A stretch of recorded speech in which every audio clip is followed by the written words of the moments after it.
لیکن اسباب پہ یقین نہیں رکھنا ہے۔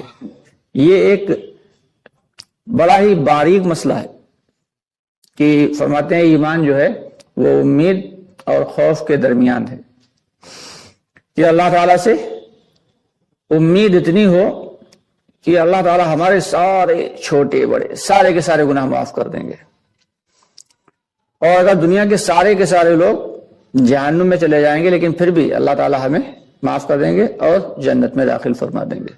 امید اتنی زیادہ ہو اور خوف اتنا زیادہ ہو کہ اپنے چھوٹے اور بڑے گناہوں پہ اتنا آدمی کڑ رہا ہو اور خوف کھا رہا ہو اور ڈر رہا ہو کہ دنیا کے سارے لوگوں کو اللہ تعالیٰ بھلے معاف کرتے ہیں لیکن ہمارے گناہ تو ایسے ہیں کہ اللہ رب العالمین انہیں کبھی معاف نہیں کریں گے۔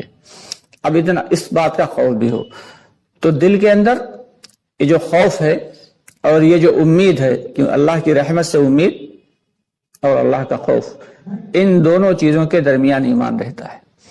نہایت باریک مسائل ہیں، لیکن افسوس کہ ہم لوگوں نے دین کو سیکھا نہیں، دین کے مذاکروں میں بیٹھے نہیں، اور دین کے جاننے والوں کے پاس ہم نے اپنا وقت گزارا نہیں، جس کی وجہ سے آج حالات یہ بنے ہوئے ہیں کہ ہم ظاہری اعتبار سے تو ایمان والے ہیں لیکن باطنی اعتبار سے منافقین سے بھی زیادہ گئے گزرے ہیں۔ اللہ ہم سب کی حفاظت فرمائے۔ کہ اللہ کے نبی صلی اللہ علیہ وسلم کے دور میں منافقین کا بھی یہ حال تھا کہ وہ 5 وقت کی نماز اہتمام کے ساتھ پڑھا کرتے تھے، آتے تھے پابندی سے جماعت کے ساتھ پڑھتے تھے، 5 وقت کی نماز ان کی نہیں چھوٹتی تھی۔ لیکن آج ہم اپنے آپ کو ایمان والا ہونے کا دعوے دار بتاتے ہیں اور جنت کا حقدار بتاتے ہیں، اور اس کے باوجود اللہ کے سب سے بڑے جو عمل ہے اس عمل کو ہی چھوڑے بیٹھے۔ ہمارے کتنے ایمان والے بھائی، کتنے مسلمان بھائی نماز جیسے سب سے اہم رکن کو چھوڑے بیٹھے ہیں، کیونکہ ایمان کے بعد اگر سب سے بڑا اہم مسئلہ کسی چیز کا ہے تو وہ نماز کا ہے۔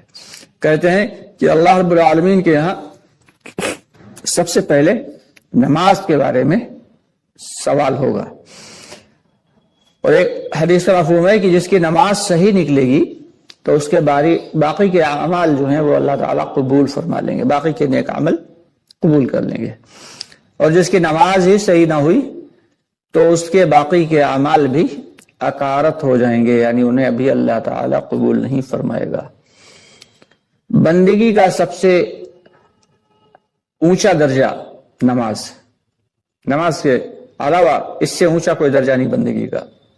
اللہ کے سامنے کبھی ہم کھڑے ہوئے ہیں ہاتھ باندھے، اور کبھی جو ہے وہ رکوع میں ہیں اور کبھی سجدے میں ہیں، اپنے آپ کو اللہ کے سپرد کر دیا۔ دھیان ہمارا ایسا ہونا چاہیے کہ ہم اللہ کو دیکھ رہے ہیں، اور اگر یہ نہ ہو تو کم از کم کے درجے میں کہ اللہ ہمیں دیکھ رہا ہے۔ اگر یہ دھیان نہیں ہے تو پھر وہ نماز جو ہے اس نماز میں کوئی جان نہیں ہے، وہ نماز ظاہری شکل ہے۔ ہاں اللہ تعالیٰ اپنے فضل سے قبول فرما لے تو اللہ کی مرضی، اللہ سے کوئی پوچھ گچھ کرنے والا نہیں ہے۔ لیکن جو ایک پیمانہ بتایا گیا تو نماز کے 2 درجے ہیں، ایک تو نماز کا باطن ہے اور نماز کا ظاہر ہے۔ ظاہر کے اعتبار سے نماز اہتمام کے ساتھ پڑھی جائے، دوسروں کی فکر کے ساتھ پڑھی جائے، اور مردوں کے لیے باجماعت پڑھی جائے، وقت کی پابندی سے پڑھی جائے، گنڈے دار نہ پڑھی جائے کہ کبھی پڑھ لی اور کبھی چھوڑ دی۔ آج کل ہمارے کتنے بھائی ایسے کہ ایک قسم کی تو وہ ہے کہ جو جمعے کے ہیں، اور ایک وہ ہے جو عید بقرعید کے ہیں، اور ایک وہ نمازی ہیں جو جب جی چاہا تب پڑھ لی، جب جی نہیں چاہا تو چھوڑ دی، اور ایک وہ لوگ ہیں جو 5 وقت کی نماز پڑھتے ہیں۔ تو سب سے بڑا مسئلہ ان کا ہی ہے کہ 5 وقت فکر کے ساتھ نماز تو پڑھ رہے ہیں لیکن اس بات کو دھیان میں نہیں لا رہے کہ ہماری نماز واقعی نماز بن بھی رہی ہے یا نہیں، اس کی فکر نہیں ہے، کیونکہ نماز پر اللہ رب العالمین کے بہت بڑے بڑے وعدے ہیں۔ حضرات صحابہ کرام رضی اللہ تعالیٰ عنہ اجمعین کو جب اللہ رب العالمین نے حضور پاک صلی اللہ علیہ وسلم کے ذریعے نماز دی، اور آپ صلی اللہ علیہ وسلم نے صحابہ کرام کو بتایا کہ اللہ تعالیٰ نے تمہیں روزانہ 5 وقت کی نماز بتائی ہے، تو صحابہ کرام بے حد خوش ہوئے کہ اللہ رب العالمین سے ڈائریکٹ لینے کا، بلا واسطہ لینے کا ذریعہ مل گیا ہے۔ اور انہوں نے پھر کر کے دکھایا، نماز پہ محنت کی، اور نماز پہ ایسی محنت کی کہ کوئی بھی مسئلہ ہوتا تو 2 رکعت نفل پڑھتے اور اللہ سے دعا کرتے اور اپنے مسئلے حل کر لیتے۔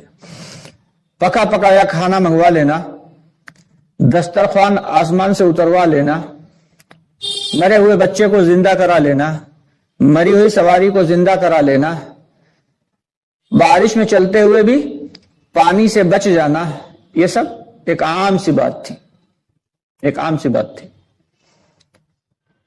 کہ ریگزار پڑا ہوا ہے۔ حضرت انس رضی اللہ تعالیٰ عنہ کے بارے میں آتا ہے کہ ان کو ایک زمین ملی، ریگزار تھی، وہاں پہ کوئی بھی پانی کا نظم نہیں تھا جو وہاں پہ کھیتی باڑی کی جا سکتی ہے۔ حضرت انس رضی اللہ تعالیٰ عنہ نے مصلی منگایا، 1 لوٹا پانی منگایا، وضو کیا، 2 رکعت نفل پڑھی، اور پھر مصلی ہٹایا دعا کرنے کے بعد، اور غلام سے کہا یہاں پہ کھودو، اس نے کھودنا شروع کیا۔ ابھی اس نے چند ہی کدال مارے تھے کہ پانی کا چشمہ اگل پڑا۔ تو صحابہ رضی اللہ تعالیٰ عنہ نے نماز کو نماز سمجھ کے بنایا تھا۔ ہم نماز کو ایک جو ہے وہ ضروری فریضہ سمجھ کے تو ادا کر کے چلے جاتے ہیں، آخر میں آتے ہیں اور سب سے پہلے نکلنے کی کوشش کرتے ہیں۔ جس دن ہم لوگوں کی نماز صحیح ہو گئی اس دن سارے کے سارے مسئلے صحیح ہو جائیں گے۔ جس دن ہمارا یقین صحیح ہو گیا، یقین سدھر گیا، اس دن اللہ رب العالمین سارے کے سارے مسائل کو حل فرما دیں گے۔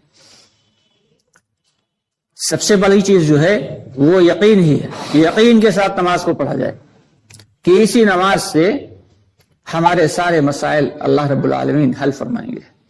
2 رکعت نفل پڑھیں کھڑے ہو کے، اور دھیان اللہ کی جانب لگا کے توجہ کے ساتھ، اور پھر اللہ سے دعا کریں۔ کام نہیں بنا پھر دعا کریں، پھر کام نہیں بنا پھر دعا کریں، جب تک کام نہ بنے اپنا تب تک اللہ سے دعا کرتے رہیں۔ ہاں، اسباب کو اختیار کرنا ہے، یہ نہیں ہے کہ بنا اسباب کے ہم کسی کام کو۔ ایک صاحب پہنچے ایک بزرگ کے پاس، تو کہا حضرت دعا فرما دیجئے، ہمارے کوئی بچے نہیں ہے، بچے ہو جائیں۔ کہا ٹھیک ہے۔ پھر تھوڑے دن کے بعد پہنچے، حضرت آپ سے ہم نے کہا تھا دعا کے لیے، دعا فرما دیجئے، ہمارے کوئی بچے نہیں ہیں، بچے ہو جائیں۔ کہا انشاءاللہ ہم دعا کریں گے۔ پھر تیسری مرتبہ پہنچے، کہا حضرت آپ سے ہم نے دعا کی درخواست کی تھی لیکن شاید آپ بھول گئے۔ کہا نہیں، بھولے تو نہیں ہے، دعا تو ہم نے کی تھی، یہ بتاؤ کیا تم نے نکاح کیا ہے؟ کہا نہیں، نکاح تو ابھی نہیں کیا ہے۔ تم نے کہا جاؤ بے وقوف انسان، پہلے نکاح کرو جا کے، اس کے بعد پھر بچوں کے لیے دعا کرنا۔ تو اللہ نے اسباب اختیار کرنے کا حکم دیا ہے، لیکن اس کے اوپر یقین رکھنا یہ شرک ہے۔ تو ہمیں دین کو سیکھنا ہے اور سیکھ کے دین پہ عمل کرنا ہے۔ ہمارے کتنے ایمان والے بھائی ایسے ہیں، کتنے مسلمان بھائی ایسے ہیں کہ جو غسل کے فرائض تک کو نہیں جانتے۔ اللہ کے راستے میں نکلیں تب پتہ چلے گا جب مذاکرہ ہوتا ہے کہ لوگوں کو غسل کیسے کیا جاتا ہے یہ طریقہ نہیں معلوم، اور عمر کتنی ہو گئی؟ 40 سال 50 سال۔ وضو کے فرائض کیا ہیں نہیں معلوم۔ یہاں تک کہ جو نمازیں ہوتی ہیں ان نمازوں میں کس نماز میں کتنی رکعت ہوتی ہیں یہ بھی بہت سے نہیں جانتے، اور جو رکعت ہوتی ہیں تو ان میں کون سی سنت ہے، کتنی سنت ہوتی ہیں، کتنی نوافل ہوتی ہیں، کوئی نہیں جانتا۔ اور جو بہت کچھ جانتے ہیں، اتنا کچھ جانتے بھی ہیں، تو ان سے آپ دعا قنوت سن لیں جو وتر میں پڑھنا ضروری ہے۔ اچھوں کو نہیں یاد ہوتی دعا قنوت وتر کی۔ کئی مرتبہ تو ایسا ہوا کہ بھائی کیا پڑھتے ہو پھر وتر میں؟ بولے قل هو اللہ پڑھ لیتے ہیں، دعا قنوت ہی جگہ پتا نہیں کس نے بتا دیا کہ بھائی قل هو اللہ والی سورت پڑھ لو تمہاری وتر کی نماز ہو جائے گی، سوال ہی نہیں پیدا ہوتا۔ اس کے لیے تو علماء کرام نے فرمایا ہے کہ اگر جس کو دعا قنوت نہیں یاد ہے تو دعا کو سیکھتا رہے، اور ربنا آتنا فی الدنیا حسنہ وفی الآخرۃ حسنہ وقنا عذاب النار یہ پڑھتا رہے۔ یہ نہیں کہ سیکھنا چھوڑ دیا صرف اسی کے اوپر کافی ہے، یہ نہیں ہے، بلکہ دعا قنوت سیکھتا رہے اور جب تک یاد نہیں ہو پا رہی پوری تب تک کم از کم کے درجے میں یہ پڑھتا رہے. صرف قل هو اللہ پڑھنے